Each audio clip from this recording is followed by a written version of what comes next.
warahmatullahi wabarakatuh. Kami dari kelompok 2 akan menjelaskan tentang identifikasi pelanggan.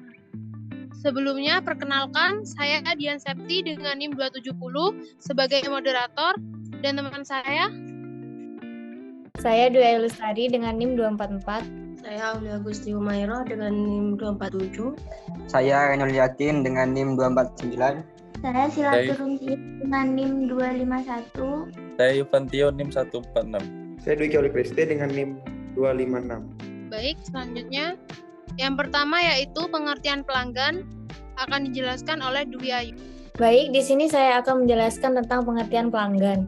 Nah, pelanggan itu merupakan setiap orang yang menuntut pemberian jasa perusahaan untuk memenuhi suatu standar kualitas pelayanan tertentu, sehingga dapat memberi pengaruh pada performasi atau performance pemberi jasa atau perusahaan tersebut. Nah, dengan kata lain, pelanggan itu merupakan orang-orang atau pembeli yang tidak tergantung pada suatu produk, tetapi produk yang tergantung pada orang tersebut. Oleh karena itu, pelanggan ini pembeli atau pengguna suatu produk maka harus diberi kepuasan. Nah, menurut Daryanto dan Setiobudi tahun 2014, pelanggan merupakan orang-orang yang kegiatannya membeli dan menggunakan suatu produk, baik barang maupun jasa secara terus-menerus. Pelanggan atau pemakai suatu produk adalah orang-orang yang berhubungan secara langsung maupun tidak langsung dengan perusahaan-perusahaan bisnis. Sedangkan menurut Haryono Budi tahun 2016, pelanggan merupakan individu atau organisasi yang sudah efektif melakukan pembelian. Seperti itu. Baik, materi yang selanjutnya yaitu fungsi pelanggan akan dijelaskan oleh saya sendiri. Fungsi dari pelanggan tersebut diantaranya yang pertama yaitu memberikan keuntungan kepada perusahaan, yang kedua menciptakan pangsa pasar atau market share yang baik terhadap produk atau jasa, yang ketiga membuat produk yang dijual perusahaan terjual, yang keempat yaitu memenangkan persaingan pasar. Materi yang selanjutnya yaitu macam-macam pelanggan akan dijelaskan oleh Silaturahmi. Baik, di sini saya Silaturahmi akan menjelaskan tentang macam-macam pelanggan. Menurut Daryanto dan Setio Budi, secara garis besar terdapat 3 jenis pelanggan, yaitu yang pertama yaitu pelanggan internal.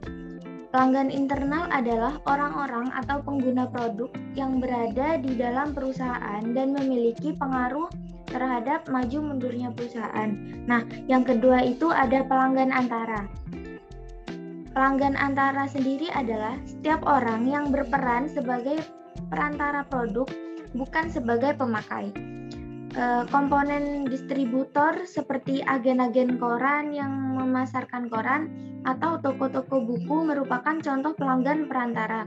Pelanggan antara dapat ditemui dalam sebuah agen perjalanan yang melakukan pemesanan tiket perjalanan atau kamar penginapan untuk pemakaian akhir. Nah, sedangkan yang ketiga yaitu pelanggan eksternal.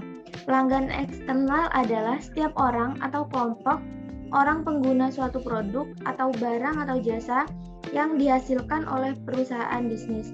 Pelanggan eksternal inilah yang berperan sebagai pelanggan nyata atau pelanggan akhir. Baik, itu saja pemaparan materi dari saya. Selanjutnya yaitu karakteristik pelanggan akan dijelaskan oleh Aulia Gusti. Baik, di sini saya akan menjelaskan karakteristik pelanggan. Yang pertama ada pelanggan spontan, yaitu pelanggan yang hanya sekali berhubungan dengan perusahaan saat melakukan kunjungan atau harus membeli produk perusahaan untuk memenuhi kebutuhannya. Yang kedua ada pelanggan biasa, yaitu pelanggan ini bisa menerima produk perusahaan dengan sangat puas dan akan kembali membeli di perusahaan yang sama untuk beberapa kali. Yang ketiga ada pelanggan perkongsian, yaitu pelanggan ini juga bisa bertindak dan menyimpan keuntungan yang dilipatkan dari produk perusahaan yang dipakainya.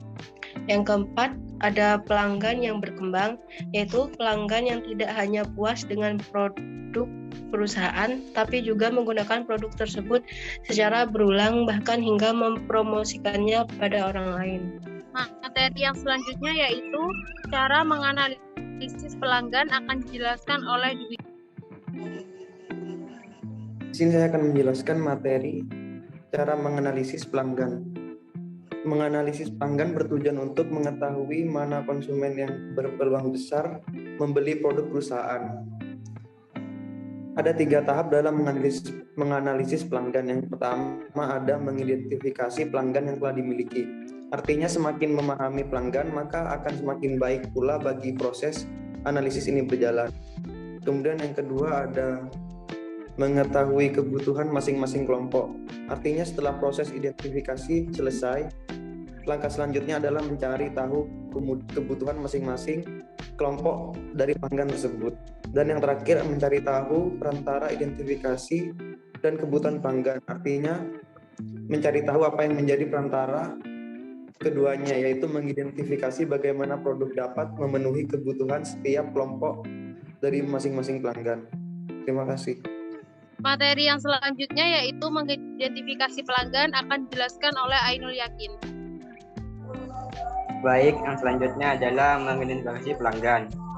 Identifikasi kebutuhan pelanggan merupakan bagian penting dari proses pengembangan konsep yang merupakan salah satu fase pada proses pengembangan produk.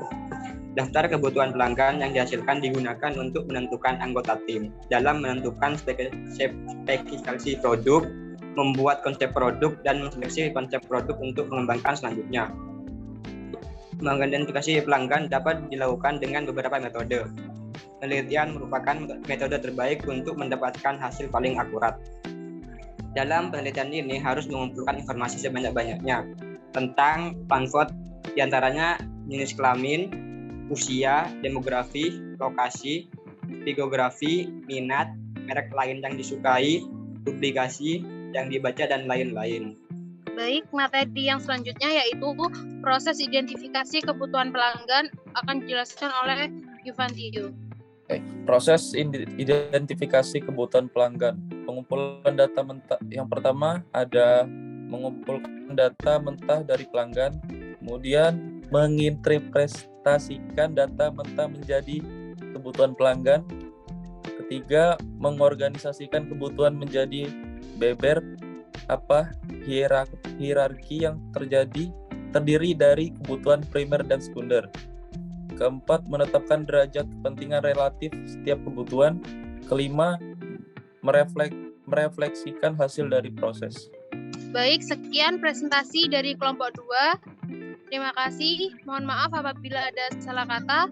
Wassalamualaikum warahmatullahi wabarakatuh. Waalaikumsalam. Waalaikumsalam.